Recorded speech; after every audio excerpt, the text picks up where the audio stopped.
আর পারশনাথ পাহাড়ে এসে আর তোমরা থাকবে কোথায়? আর আমরা ছিলাম উত্তরপ্রদেশ ভবন। খুব সুন্দর এই জায়গাটি।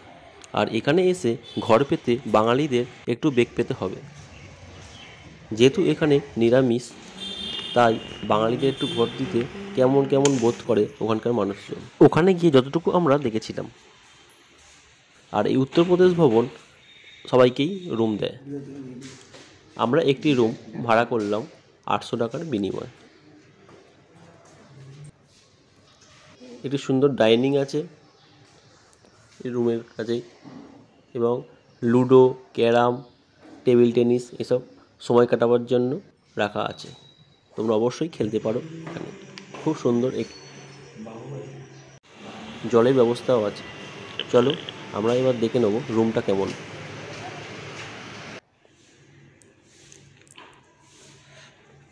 এসে গেছি আমরা রুমের কাছে।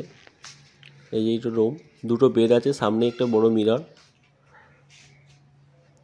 ওয়ার্ডরোব আছে, একটি জানলা আছে,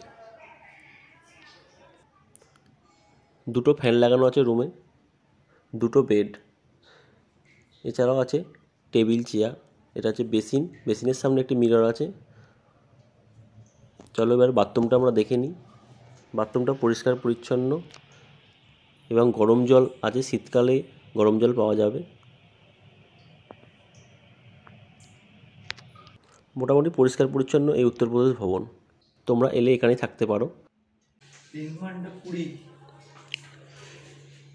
রিসেপশনে যোগাযোগ করার জন্য একটি টেলিফোন দেওয়া আছে। এটা হচ্ছে ক্যাফেটেরিয়া। এই হোটেলটির সাথে আছে ক্যাফেটেরিয়া। এখানে সব খাবার লিস্ট দেওয়া আছে এবং কত রেট দেওয়া আছে তোমরা দেখে নিও।